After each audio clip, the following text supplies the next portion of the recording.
You better leave my man alone. The voice tore through the quiet of the night like a blade. Grace shot up from sleep, her heart pounding, her hand shaking as it fumbled for the phone on the bedside table. It was 12:46 a.m. Kunle lay next to her, still asleep, breathing calmly like a peaceful child, completely unaware that someone was screaming murder into her wife's ear. Grace blinked rapidly, trying to understand what she had just heard. "Hello?" she whispered, voice weak with confusion. The woman on the other end shouted even louder. Her voice was rough, angry, and personal. "I said, leave my man alone. Shame no de catch you? You think because you're beautiful you can steal somebody's husband?" Grace froze. Her mouth went dry. Her throat locked. She couldn't even form a sentence. The woman continued, her words sharp as knives. "You think I don't know you? You think Kunle hasn't been telling me how you disturb him?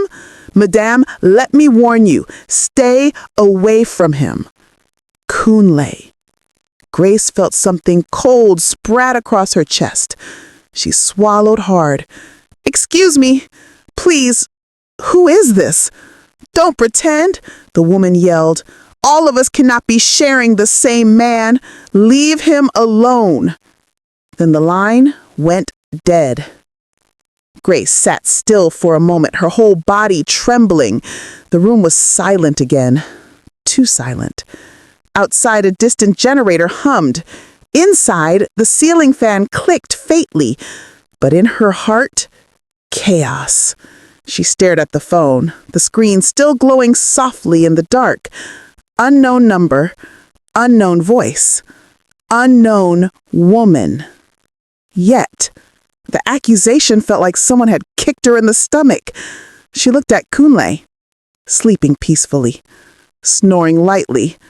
Her husband, the father of her children, the man she cooked for every day, the man she defended to her family, the man she prayed for every Sunday.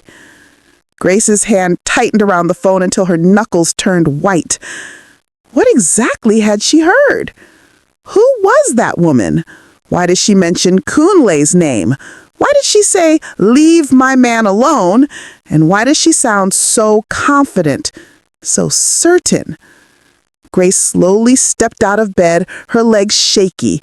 She walked to the sitting room, the cold tiles cooling her bare feet but doing nothing to calm her chest. She sat down. She breathed. She replayed the voice in her mind. "Leave my man alone." She blinked rapidly as her eyes filled with tears. Was Kunle cheating? No, impossible. Kunle loved her. Kunle adored her. Kunle always said Grace was the only woman who understood him. He wouldn't betray her. He couldn't. Could he? She pressed her palm against her forehead, her body trembling as a strange mix of fear and denial washed over her. Kunle had never given her a reason to doubt him. He was loving. He was supportive. He played with the kids every evening. He kissed her before leaving for work.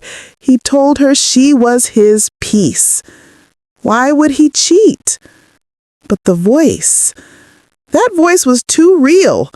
Too angry, too sure. Grace wiped her tears and tried to steady her breathing. She needed to think clearly, but her heart was racing too fast. Just then, the bedroom door creaked. Kunle walked out, rubbing his eyes.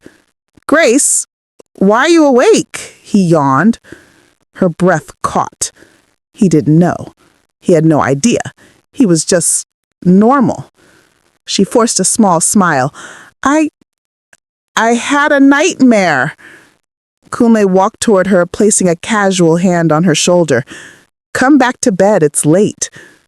Grace opened her mouth, but no words came out. Her throat felt tight. Too tight. Kunle tilted his head. "Are you okay?" "I'm fine," she whispered, even though her whole body was shaking. He kissed her forehead and walked back toward the bedroom. But Grace remained on the couch, staring blankly into the darkness. Her heart was breaking, slowly, silently, painfully. She didn't confront him, not yet. Something in her spirit said not to speak. Not until she understood what exactly she had heard.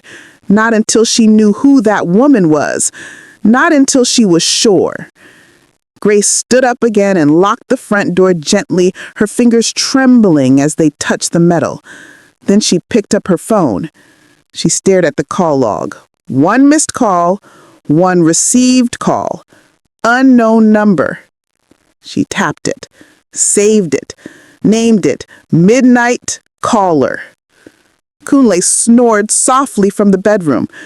Grace wiped fresh tears from her cheeks, swallowed the pain, and whispered to herself, "This is the last night I will ever sleep blindly." The fan clicked again. Outside, a dog barked. Somewhere in the distance, a generator coughed. Grace turned off the lights and sat back in the darkness, determined to find the truth. Tonight was the beginning of something that would shake every corner of her marriage, and she had no idea. This was only the first woman. Jesus! Kunle, what is this? Grace's voice trembled as she held her husband's phone that morning. He had forgotten it on the dining table while rushing late for work. A small, harmless mistake. But what spilled out of that mistake was poison. For 3 days after the midnight call, Grace had moved like a ghost in her own home. Quiet, watching, listening. She didn't confront Kunle. She didn't ask questions. She didn't hint at anything. She waited.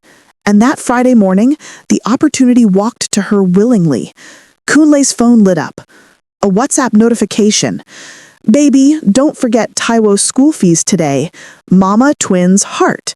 Grace froze. Twins? School fees? Baby? Her hand shook as she unlocked the phone. Kunle had never reused passwords. He believed only thieves suspect thieves, so he trusted everybody blindly. She read the chat, and her entire chest went numb. Side chick 1, Mama twins. 2 long chat threads, 2 babies, 2 years of hidden conversations. A woman named Ronk. A woman Kunle had promised marriage. A woman who had 2 children for him. Twins, barely 1 year old. Grace covered her mouth, tears streaming uncontrollably. Kunle had a whole second family. A whole one. God, why? She whispered. Voice notes, pictures, sweet talk, money transfers.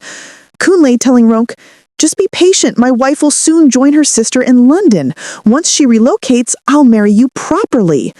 The lie hit Kunle like thunder. She felt her vision blur, but she didn't stop. Some painful part of her kept scrolling, kept digging, kept punishing herself, until she saw the message that made her gasp. "Ronke, you promised to visit this weekend. The twins miss you. Kunle, I'll come tomorrow. Grace no get clue." Grace dropped the phone as if it burned her. She pressed both hands to her chest and sobbed into the empty room. After 5 minutes, she wiped her face, then she did something she never imagined she would have strength to do. She saved the woman's number under Ronk, twins. Not to confront, not to fight, but to understand, because tonight she would call her. Side chick 2, the one sponsoring him. Grace's hand shook again when another notification popped up. "Kunle, please don't embarrass me today. Bring the 50K you borrowed.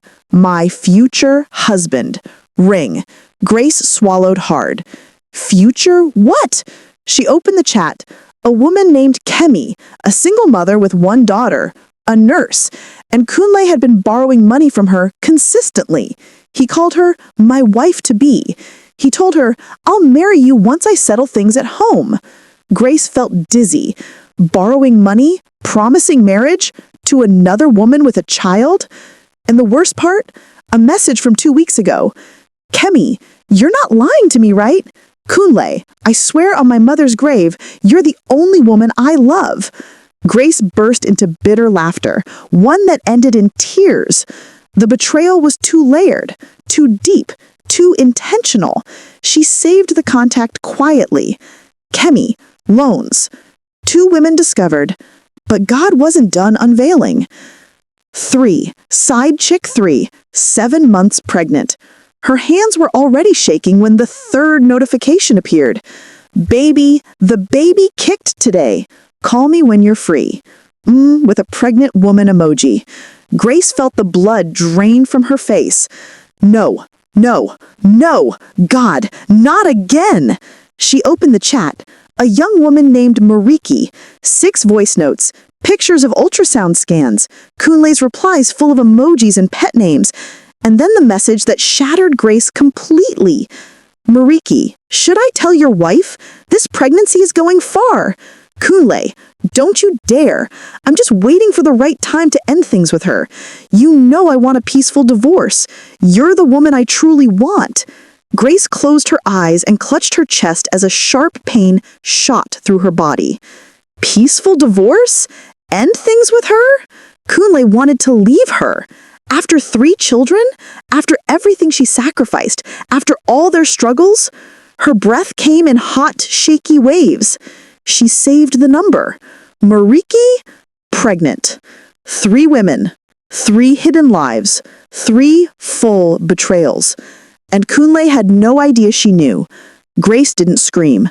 She didn't throw the phone. She didn't confront him when he came home that evening, smiling like a man with no sin. She cooked his dinner, served it, watched him eat, watched him play with the kids. All the while her heart was bleeding silently. At 11 p.m., Kunle fell asleep. Grace sat beside him, staring at the man she thought she knew, the man who had built 3 secret lives behind her back. Then she whispered to the darkness, "If you can lie to me this deeply, then I will hurt you without you seeing me." She picked up her phone and dialed the first woman, Ronk, twins. It rang. Once. Twice. 3 times. "Hello?" A tired female voice answered. Grace swallowed. "Good evening," she said softly. "I think we need to talk. It's about Kunle." There was silence. Then Runk whispered, "Who are you?" Grace closed her eyes. "I am his wife." A sharp gasp, then a long, painful quietness. Runk didn't hang up. She didn't shout. She simply whispered, "Oh my God, he told me he left me." Grace's voice cracked. "No, I'm right here." Another silence. Then the woman said the 4 words that changed everything. "I'm not the only one."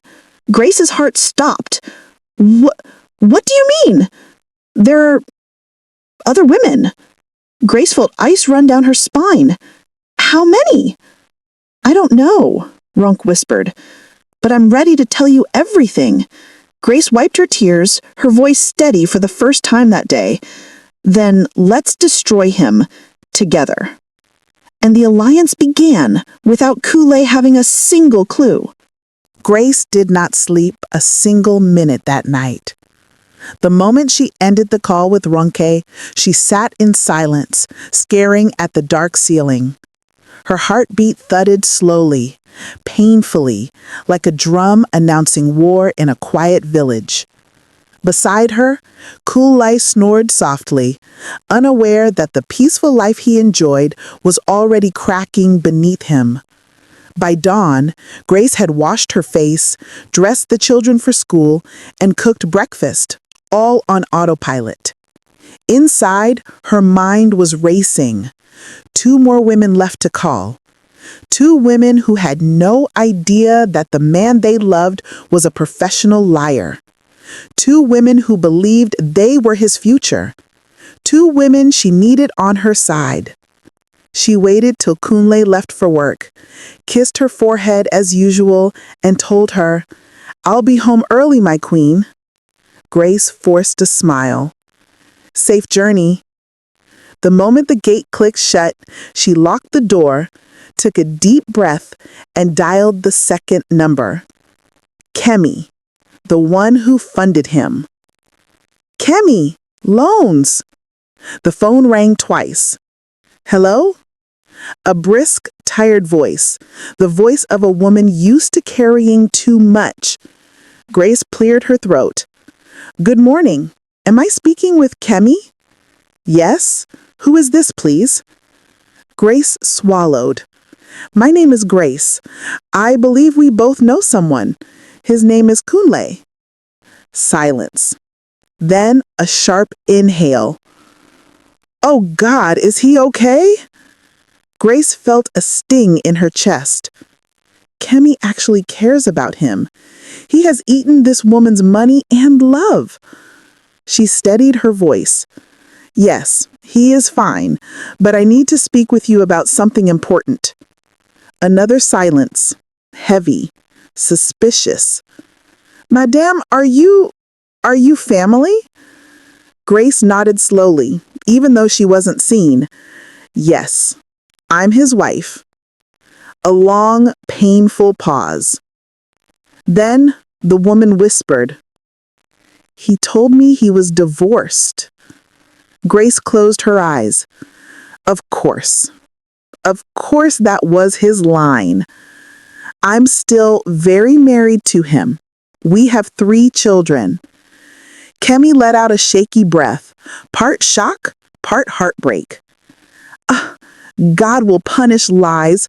This man told me he is only with a violent ex-wife because of the kids. He said you refused to sign divorce papers. Grace laughed, bitter, broken. I didn't even know he wanted a divorce. Kemi sniffed, and Grace realized the woman was crying silently. I have given him more than $400,000 in the past 1 year. School fees, rent contribution, fuel money. He kept saying he was saving so we can start our life together. Grace pressed her hand to her forehead, the puzzle pieces burning her. So Kunle was borrowing money from one woman, while raising twins with another, and preparing to welcome a baby with a third. Grace steadied her voice. Kemi, would you be willing to help me? To come together with me and the other women? We need to show him his lies have consequences. Kemi did not hesitate. Madame, I am ready. Just tell me how. Grace exhaled, slowly, gratefully. 2 women on her team now. 2 hearts broken. 2 minds willing. Only one more left. Morinike, the pregnant one. Grace waited until afternoon. She wanted to gather her strength before calling Morinike, the youngest, and maybe the most vulnerable. At 3:17 p.m., she finally dialed. It rang and rang. Then, hello? Her voice was soft, almost girlish. Grace swallowed the lump in her throat. Good afternoon. Am I speaking with Marnike? Yes. Who is this, please? Grace took a deep breath. My name is Grace. Please don't panic. I got your number from Kunle's phone. Silence. Complete, heavy silence. Then, is he cheating on me? Grace felt her heart twist. The girl had no idea. No, Grace said softly. He is not cheating on you.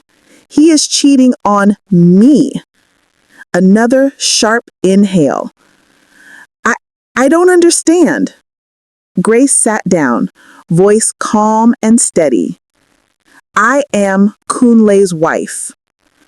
Marnike gasped, so loudly Grace's phone vibrated. He said you are sick, mentally, Marnike whispered, her voice trembling. He said your family took you away. He said he's waiting for the right time to get an annulment. Grace closed her eyes. The lies were endless. Marnike, I am very healthy and very married. Then the girl broke, fully, openly. Sobs poured out like a faucet. Madame Grace, I'm so sorry. I didn't know. If I knew, I swear I didn't know. I'm 7 months pregnant, and he kept promising me a wedding by December. Grace's throat tightened. This one wasn't wicked. She was just naive, young, manipulated. Grace waited until she calmed down. Then she spoke gently. Marnike, listen to me. You are not alone. There are others. The man lied to all of us. I'm reaching out because we need to decide what to do. A small sniff. What can we do? Grace leaned back, her voice steady with a strength she didn't know she had until betrayal taught her. We bring him down financially, quietly, legally, emotionally, but no violence. He must simply learn that lies have a price. Silence. Then Marnike said the words Grace needed most. I'm with you. And just like that, the team was formed. 3 side chicks, 1 wife, 4 wounded hearts. 1 lying husband, completely unaware that the women in his life were now united. That evening, Kunle returned home whistling, carrying Suya like a proud provider.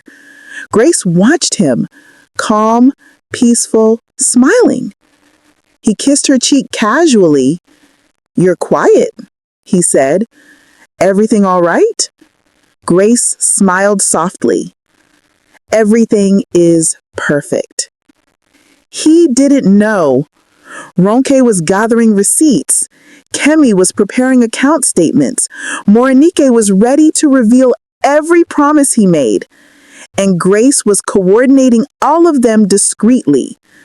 He didn't know the woman lying next to him in bed was planning his downfall with the precision of a military commander. He didn't know peace had already left him. Grace waited until he slept. Then she texted the group chat she created. Kunle Victims Association. Tomorrow evening, my house. We meet physically. Nobody must tell him anything. We move carefully. Each one replied individually. I'll be there. Ronke. Count me in. Kemi. I'm ready. Morinike. Grace smiled for the first time in days. Tomorrow, everything would shift. As she turned off the light, Kunle's phone vibrated beside him with a message from an unknown number.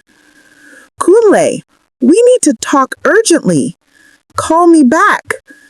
Grace stared at it. A 4th woman?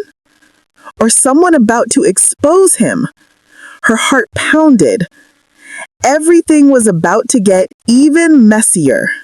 By 6:45 p.m., the sun had slipped behind the Lagos rooftops, leaving the estate soaked in that soft, orange darkness that made everything feel secretive. Grace paced her living room. Her palms were cold, her throat dry, her chest tight. Not from fear, but from the weight of what was about to happen. This was the night 3 women would meet. Women who never knew the others existed, all connected by the same man, Kunle, her husband, the liar. She glanced at the front door again. 7:02 p.m. They were coming. The first knock came soft, hesitant. Grace opened the door to find Ronke, holding a small handbag and 2 files pressed against her chest. She looked older than Grace expected, early 40s maybe. Tired eyes, hair wrapped, shoulders tense. Good evening, Ma, Ronke said quietly. I came. Grace smiled gently. Thank you. Please come in. Ronke stepped inside, looking around with a sad kind of respect. So this is where he truly lives. Grace didn't answer. She couldn't. A second knock. Quick, sharp. Grace opened the door again. Kemi. Slim, tall, in office wear, clutching an envelope thick enough to be a loan application. Her face was expressionless, the face of a woman who had already shed her tears. "Good evening," she said with a stiff nod. "Welcome," Grace replied softly. They exchanged a small, painful smile. Two women who never should have met for this reason. Then the third knock came. Slow, nervous, almost trembling. Grace opened the door. Morenike. Young, very young. Face soft, eyes swollen from crying, her rounded belly peeking from her dress. She whispered, "Good evening, Ma." Grace gently touched her shoulder. "Come inside, my dear." When the girl stepped in, Ronke gasped softly. Kemi shook her head. 3 women. 3 different lives. One wicked man tying them together. And Grace, the only one he married. They sat in a circle. No drinks, no small talk. There was too much pain in the air for that. Grace started. "My name is Grace. I have been married to Kunle for 10 years. We have 3 children." They nodded slowly. Then Ronke spoke. "My name is Ronke. I have known him 6 years. He runs a small flat for me in Ikorodu, and we have 2 children." Grace blinked. Even though she knew already, hearing it out loud burned. Kemi spoke next. "I'm Kemi. I met him in church 4 years ago. I thought he was a single father. I've lent him money, a lot of it." Morenike swallowed hard. "I'm pregnant, 7 months. He told me he will divorce his ex soon." Ronke scoffed bitterly. "Ex? He told me his ex-wife ran mad." Grace looked down at her hands. "He's never asked me for divorce," she whispered. Silence. A long, heartbreaking silence. Then Grace finally said the words she gathered them for. "We need to work together." Ronke immediately nodded. "This man has embarrassed us all." Kemi's jaw tightened. "He has used us all." Morenike wiped a tear. "I don't want him anymore. I just want my baby safe." Grace took a deep breath. "This is what we will do. He will not know we have met. He will not know we are working together. We will take our time. We will not fight physically. We will not shout in public. We will simply make him face the consequences of every lie." The other women leaned in. Grace continued. "Ronke, you will bring evidence of your children. Kemi, you will bring every bank transfer, every receipt. Morenike, every message, every promise he made to you. I will handle the legal steps. I will expose only what is needed, nothing more." Kemi exhaled slowly. "This man will never forget this." Ronke nodded. "He ruined our trust." Morenike whispered, "He ruined our lives." Grace placed her hand in the center of their small circle. "Let's take back our power." One by one, they placed their hands over hers. A quiet oath. A fragile alliance. A painful sisterhood. Just as they were about to discuss the plan in detail, Grace's phone buzzed again. The same unknown number from the night before. Another message appeared. "Madam, you don't know me, but I must tell you the truth about Kunle. Please call me." The women looked at one another. Ronke frowned. "Who's that?" Grace shook her head. "I don't know." Kemi leaned forward. "You think it's another woman?" Morenike whispered. "Or someone he borrowed money from." Grace's heartbeat quickened. She hadn't replied before because she didn't want to act in confusion. But now? Now she had a team behind her. She picked up the phone. "Should I open it?" she asked them. Ronke nodded. "Open it." Kemi folded her arms. "Let's hear what new nonsense he has done." Morinike whispered, "I'm scared." Grace clicked the message, and her eyes widened. Her lips parted. She slowly lowered the phone on the table. The women stared at her. "What did the person say?" Ronke asked. Grace swallowed hard. "It's not a woman." They looked confused. Grace's voice dropped. "It's someone from his workplace." The room fell completely silent. What could Kunle possibly be hiding at work? And why was someone urgently reaching out to her? Grace leaned back, panic rising in her chest. Whatever she thought she knew about her husband, it was only the beginning. Grace sat still after the meeting ended, watching the three women walk out of her gate. Women forever changed. Women who walked in as strangers and left united by betrayal. But that message, the one from Kunle's workplace, it stayed in her mind like a shadow refusing to leave. By 9 p.m., she had made up her mind. She dialed the number. It rang once, twice. Then, "Hello? Is this Mrs. Grace Adeoye?" A man's voice, older, calm, but urgent. "Yes, this is she." "Who is this, please?"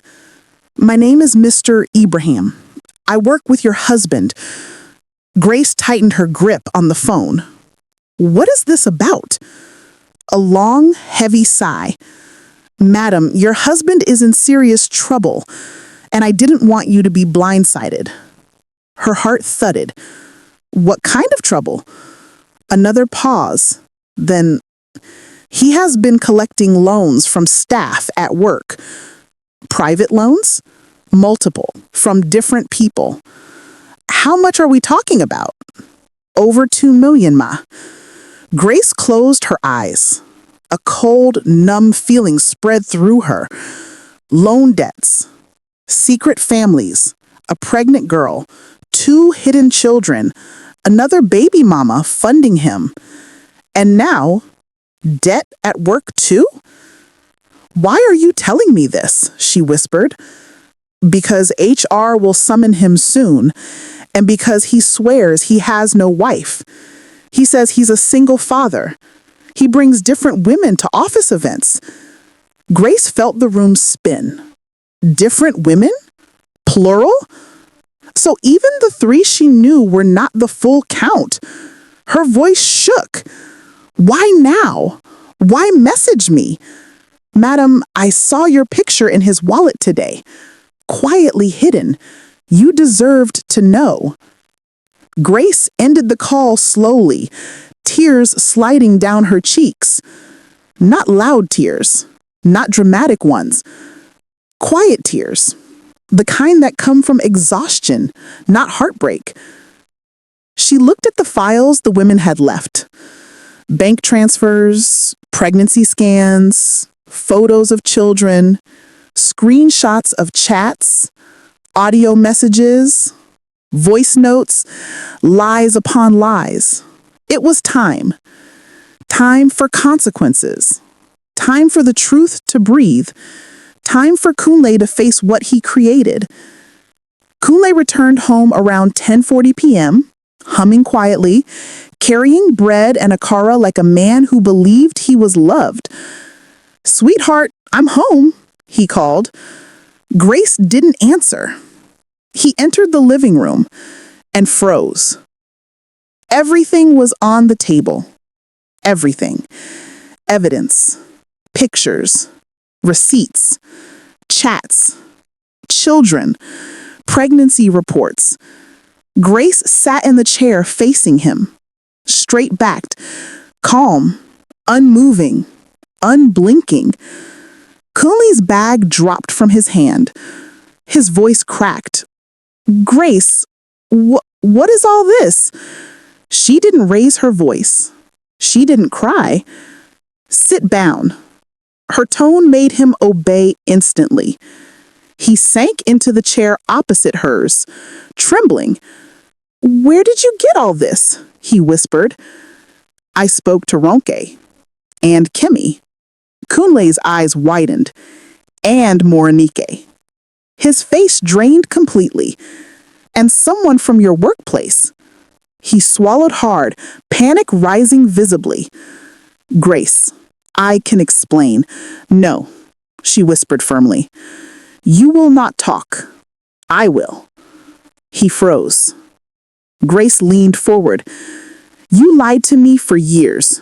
You built 3 different families behind me. You borrowed money everywhere. You promised marriage to 3 different women. You fathered children I did not know about. And you looked me in the eye every day and pretended you were a good man. He stared at the table, sweating. Grace, please, I'm sorry, I'm begging. You're not sorry, she said quietly. You're scared. He had no answer. Grace slid a brown envelope across the table. He opened it with shaky fingers. Inside was a simple letter, a divorce paper, prepared, signed, stamped. He stared at it, stunned. Grace, you want to leave me? No, she corrected coldly. You already left us. I am simply making it official. He dropped his face into his hands. Grace, the children, please. The children will be fine, she said. They have me. And what about the money? He whispered. Grace stood up slowly. The women you used are filing reports. HR will deal with your loans. The mothers of your children will seek child support, and I will take my share of everything legally. Kunle looked up, powerless for the first time. Grace, please don't ruin me. She gave a tired smile. I am not ruining you. I am stepping aside while your consequences catch up. The next morning, Ronke arrived with her twins, Kemi with her documents, Morenike with her pregnant belly, and Mr. Ibrahim from work came as a witness. Kunle faced them all. The man who thought he could juggle 4 lives now trembled before the 4 women he deceived. He collapsed to his knees. Please, forgive me. None of them said a word. Grace simply picked her handbag, lifted her chin, and walked past him. For the first time in years, Grace felt light, free, whole. Should Grace remain single and heal, or should she give love another chance in the future? Drop your answer in the comments, and don't forget to like, subscribe, and share. This is Stories by Mommy. Until next time, stay faithful.